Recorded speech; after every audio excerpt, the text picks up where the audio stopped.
नमस्कार, news nation देख रहे हैं आप। आपके साथ मैं हूं नवेद। बड़े मियाँ किधर चले की टीम पहुंच गई है पीलीभीत में। वो पीलीभीत जहां पिछले चुनाव तक समाजवादी पार्टी का गढ़ इसे माना जाता था, लेकिन पिछले चुनाव में मोदी वेव ऐसी आई कि बीजेपी ने एसपी और बीएसपी का सुपड़ा साफ कर दिया। मौजूदा स्थिति यह है कि यहाँ की 4 सीटों पर बीजेपी का कब्जा है। यहाँ के सांसद वरुण गांधी भी बीजेपी से आते हैं। बाघ और बांसुरी के लिए प्रसिद्ध पीलीभीत में सामाजिक ताना बाना ऐसा है कि 4 लाख वोटर्स में 1.5 लाख मुसलमान हैं, यानी कि 20% से ज़्यादा यहाँ मुस्लिम आबादी है। तो चलिए जानते हैं पीलीभीत की जनता से कि क्या सोचते हैं यहाँ के मुसलमान। चुनाव और दूसरे मसलों को जानने के लिए हम पीलीभीत में थे। हम अब तक 12 शहरों का सफर कर चुके हैं और जान चुके हैं कि आखिर क्या कहते हैं बड़े मियां। पीलीभीत बॉर्डर पर दूर दराज का इलाका है, इसलिए सरकारी योजनाएं यहाँ कितनी पहुँच रखती हैं, इसे जानने के लिए इससे मुफीद जगह कुछ नहीं हो सकती। इसलिए हम सीधे एक मुस्लिम बहुल इलाके में जा पहुँचे। तो हम पीलीभीत के देशनगर इलाके में पहुंचे। हमें जानकारी मिली थी कि यहाँ पर प्रधानमंत्री आवास योजना के तहत कई मुस्लिम लोग हैं जिन्हें मकान भी मिले हैं। उसी इलाके का जायजा लेने आए तो हमें एक राशन की दुकान दिखी। अब देखिए, यहाँ पर प्रधानमंत्री गरीब कल्याण अन्न योजना के तहत निःशुल्क राशन वितरण किया जा रहा है। इस योजना का असर हमने ये देखने को मिला है कि कई इलाकों में इसका असर दिख रहा है। खासकर मुस्लिम में भी अगर देखें तो जो गरीब तबका है उसको इसका लाभ मिल रहा है या नहीं, या ये सिर्फ कागज़ों में बातें की जा रही है। यही समझने के लिए हम कुछ लोगों से बात करने की कोशिश करते। देखिए, इस तरीके से अब प्रधानमंत्री गरीब कल्याण अन्न योजना के तहत ये थैली भी दी जा रही है। और ये बताइए, आपका नाम क्या है? ज़ैबा ज़ैदा जी, ये बताइए ज़ैदा जी कि ये इससे राशन मिल भी रहा है या सिर्फ ये कागज़ों में? नहीं भैया, गेहूँ है, चावल है और चने हैं, रिफाइंड है, नमक है, सब कुछ है। सब कुछ मिल रहा है, नमक वगैरह सब मिल रहा है, सब कुछ है। आपका नाम बताइए। जी, मेरा नाम मोहम्मद साजिद। मोहम्मद साजिद, ये बताइए कि क्या ये योजना ठीक है, इससे लाभ मिल रहा है? जी, योजना बहुत बढ़िया है, बहुत बढ़िया लाभ मिल रहा है, सारे सामान मिल रहा है जो है। अच्छा, आपका नाम? रूबीना। रूबीना, ये बताइए कि ये सबको मिल रहा है यहाँ पर या पर्टिकुलर जिसके राशन है उनको मिलता है राशन कार्ड? मिल रहा है, जिनके राशन है सभी को मिलता है। हाँ, इसमें देखते हैं ये लोग के हिंदू है मुसलमान है या सबको दे रहे हैं? सबको मिलता है।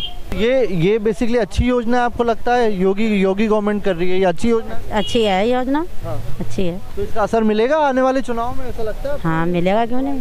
हाँ? मिलेगा। बात सिर्फ राशन तक ही नहीं थी। मुसलमान खुद कहते दिखे कि उन्हें पीएम आवास योजना के तहत घर भी मिले हैं। क्या है ये योजना में? ये योजना बहुत बढ़िया है और हमारे तो हिसाब से ये है कि सरकार यही बनना चाहिए इस बार भी। हाँ, गरीबों का ख्याल रखती है, गरीबों का बढ़िया ख्याल है। लोग तो बोलते हैं बीजेपी मुसलमानों के अगेंस्ट है, बयान भी देते बीजेपी के नेता तो उल्टे सीधे। नहीं, वो तो ऐसा ना, ये नेता लोग तो ये कहते ही होंगे और लोग तो ये कहते हैं, लेकिन इस सरकार से फायदा भी है और कोई नुकसान नहीं है, किसी भी मुसलमानों को नुकसान नहीं है, सभी को फायदा ही है। ठीक है, आपको मकान मिला है प्रधानमंत्री? जी, मुझे मिला है। मकान मिला है तो फिर तो आप जाओगे बीजेपी? अरे बिल्कुल भाई, ये एहसान है उनका, जाने पड़ेगा और जाना है। ऐसा कम होता है कि मुस्लिम इलाकों में बीजेपी की तारीफ हो, सिर्फ सुनी सुनाई नहीं। हम जाकर देखना चाहते थे क्या वाकई लोगों को मकान मिला है। तो पीलीभीत सीट का सिनेरियो ये था कि यहाँ से हाजी रियाज अहमद, जो समाजवादी पार्टी के एक कद्दावर नेता के तौर पर जाने जाते थे, वो 3 बार लगातार विधायक रहे, यहाँ से कई बार जीते हैं। इस इलाके में हम आए देशनगर में। देखिए, यहाँ पर प्रधानमंत्री आवास योजना के तहत कई लोगों को मकान मिले हैं। ये ऐसी तख्तियाँ लगाई हुई हैं जहाँ पर प्रधानमंत्री आवास योजना दिया है, प्रधानमंत्री आवास योजना, और लाभार्थी का नाम है हसीन मोहम्मद हनीफ, यानी कि मुस्लिमों को प्रधानमंत्री आवास योजना के तहत कुछ मकान मिले हैं। आपका मकान है, क्या नाम है आपका? हसीन है। हसीना, ये बताइए आप हसीना जी के मकान आपको? नहीं, हसीन, अच्छा, ये आप ही का नाम है? अच्छा। ये बताइए हसीन जी के आपको मिला है मकान प्रधानमंत्री? हमें मिला, मोदी ने, सरकार ने हाथ दिया पैसा, मकान बनवाया। कितने लोगों के मकान बने यहाँ पर? यहाँ पर कई लोगों के बने हैं। हाँ। अंदर बने हैं 3 लोगों के, 3-4 लोग हैं अंदर। हाँ। और हमारा है, एक इनका है। तो मुस्लिम और हिंदू दोनों को मिले? यहाँ तो सब मुस्लिम है। मुस्लिमों को दिए मकान? हाँ। कुछ ऐसा तो नहीं आप गए थे जब कागज वागज लेके कि नहीं हिंदू को देंगे मुस्लिम को नहीं देंगे? नहीं, ये सवाल नहीं हुआ था। ये सवाल नहीं हुआ। तो आपको मकान दिया है तो आपके लिए कैसा काम कर रही है? काम सही कर रही है, अच्छा कर रही काम। हाँ, राशन वाशन? हाँ, वो भी मिल लिया, राशन मिल रहा है। हाँ, सब मिल लिया। मतलब बढ़िया काम कर रही है। बढ़िया। योगी सरकार के काम को अच्छा देखती हैं आप? अच्छा देखा। ये लगाया आज तक। आपको लगा कि इसमें कोई ये किया कि मुस्लिमों को नहीं देंगे, हिंदुओं को? ऐसा कुछ नहीं है, जो भी मिला सबको एक तरफ से मिला है और बढ़िया मिला है। जो भी सबका साथ सबका विकास दिख रहा है। सबका विकास बिल्कुल दिख रहा है सर, बिल्कुल दिख रहा है। जो मिला है सबको एक साथ मिला है। तो क्यों कहते हैं कि मुसलमान बीजेपी के साथ नहीं जाता है? नहीं, ऐसा बीजेपी मुसलमानों का काम नहीं करता। ऐसा कुछ नहीं है। हमारे मेंबर साहब ने बहुत मेहनत करी है, सब लोगों को आवाज़ दिलाया, कोई दिक्कत नहीं है, सबको मिला है। पीलीभीत में मुसलमानों से बात करके हमें ये बात समझ आ रही थी कि यहाँ ध्रुवीकरण नहीं हो सकता, बल्कि विकास ही मुद्दा है। तो पीलीभीत का ये देशनगर इलाका है, एक ऐसा वार्ड है जहाँ पर 70% मुस्लिम आबादी है और यहाँ पर तकरीबन 140 के लगभग या 125 के लगभग मकान बने हैं। यहाँ पे सभी के मकान बने हैं। देखिए, एक और ये प्रधानमंत्री आवास योजना के तहत मंजू यादव हैं, उनका मकान बना है। इनके हिंदू मुस्लिम दोनों के मकान बने हैं। 75% मकान यहाँ पर मुस्लिमों के बने हैं। ये वो इलाका है जहाँ से आप ये कह सकते हैं कि मुस्लिम जो है डिसाइसिव फैक्टर में होता है। 70-75% की वोट उनके हैं। और यहीं के जो सभासद हैं वो हमारे साथ हैं, जगन्नाथ जी। जगन्नाथ जी, ये बताइए कि इस पूरे एरिया में मुस्लिम वोट ही डिसाइड करता है जीत का?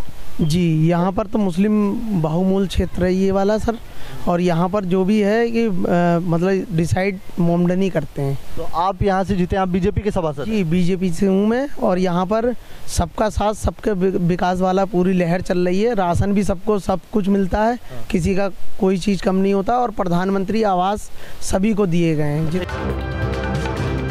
मुसलमानों से मन की बात जानते हुए हम हाजी मोहम्मद शेर की दरगाह पर थे, जो गंगा जमुनी तहजीब का मरकज बना हुआ है।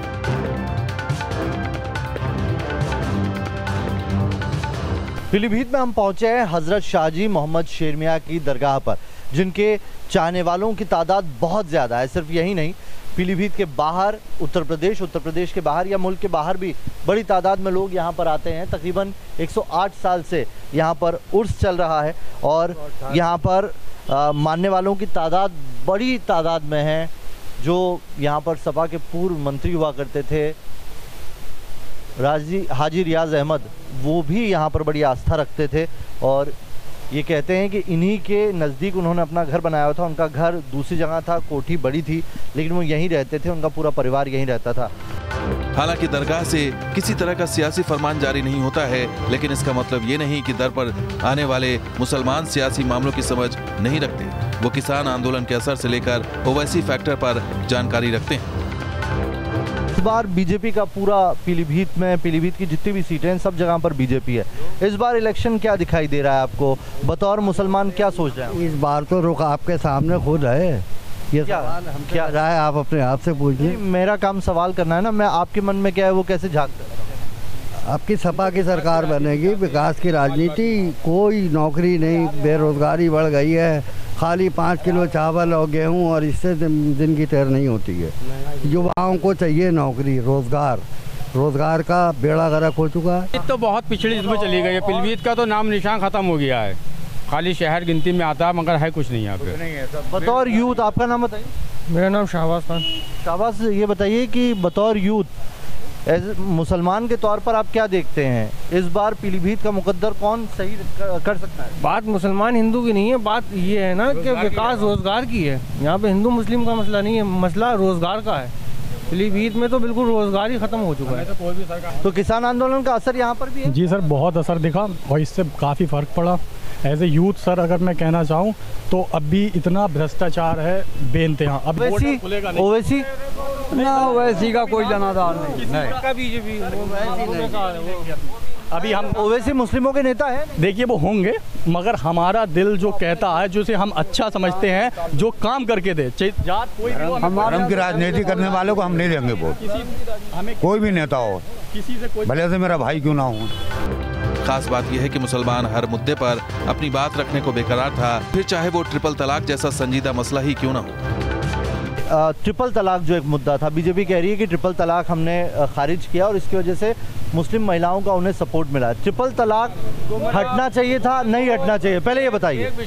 जब संविधान में हमारे लिए ये पूरा व्यवस्था की गई है कि किसी भी धर्म को मानने के लिए पर्सनल लॉ होता है, हिंदू पर्सनल लॉ अलग है, मुसलमान पर्सनल लॉ अलग है, और ये संविधान कहता है कि आप किसी के भी धर्म पर्सनल लॉ में कोई दखल अंदाजी नहीं कर सकते। जब हम आपसे इस चीज़ में मांगें सलाह तब आप दे सकते हैं, हमें कोई सलाह नहीं चाहिए थी उस पर, क्योंकि हम हमेशा से अपना मुस्लिम पर्सनल लॉ मानते रहें।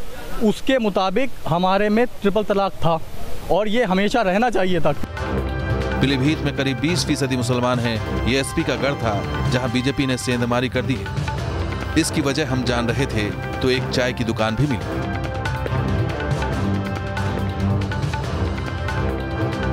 चाहे वो किसी काम में ले लें, हम लोग जाते हैं तो बड़ी दिक्कत का सामना करना पड़ता है। तो ये ख़त्म होना चाहिए, धर्म जाति का ये ख़त्म होना चाहिए, सबको एक समान देखना चाहिए। मोदी जी ने नारा तो दिया था सबका साथ सबका विकास, लेकिन वो नहीं हो पाया। नहीं, यहाँ तो सबको राशन मिल रहा है, उसमें थोड़ी हिंदू मुस्लिम देखते हैं।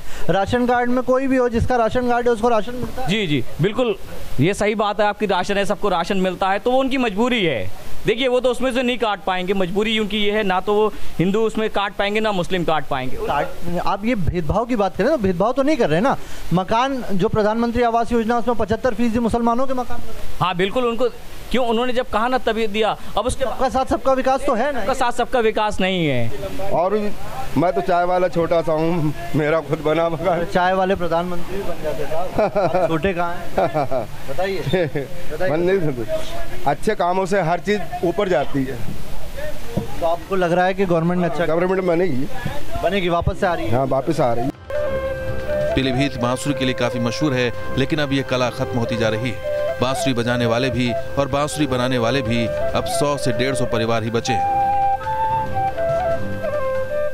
तो सरकार बांसुरी उद्योग के लिए या जो कलाकार हैं उनकी इस कला को बचाने के लिए काम तो कर रही है, लेकिन हम कई जगह से होते हुए आए। हमने जो ढोलक की थाप है वो कैसे बन रही सहारनपुर में वो भी आपको बताया, और इसके अलावा हमने रामपुर में वायलिन बज रही थी वो भी बताया। लेकिन ये जो बांसुरियाँ हैं जो बज रही है या बना रहे हैं, ये वाकई बहुत बारीक काम है। अब देखिए इस तरह से इन्होंने एक ये नोट सेट करने के लिए एक यंत्र है इनका, जिसमें ये हवा के वो डालते हैं, प्रेशर डालते हैं और उसके आधार पर नोट सेट किए जाते हैं।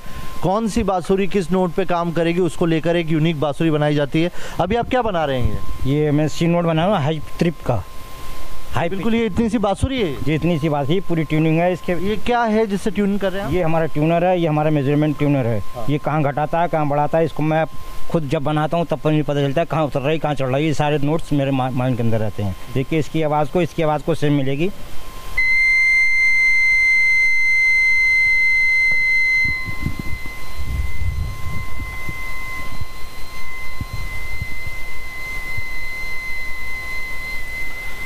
बांसुरी अगर सही है तो ये बीच में रहेगा, और अगर इसके नोट ख़राब हैं तो ये लेफ़्ट या राइट जाएगा, यानी कि बांसुरी में कुछ तकनीकी खामी है।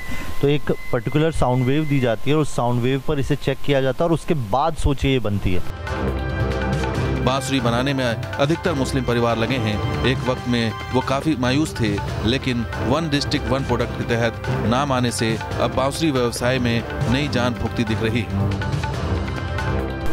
तो यहाँ पर तो काफ़ी काम पिछड़ चुका है। उद्योग मंत्री के यहाँ जब ये सरकार बनी थी, योगी सरकार, इससे पहले भी सरकारें आईं लेकिन कोई ध्यान नहीं दिया।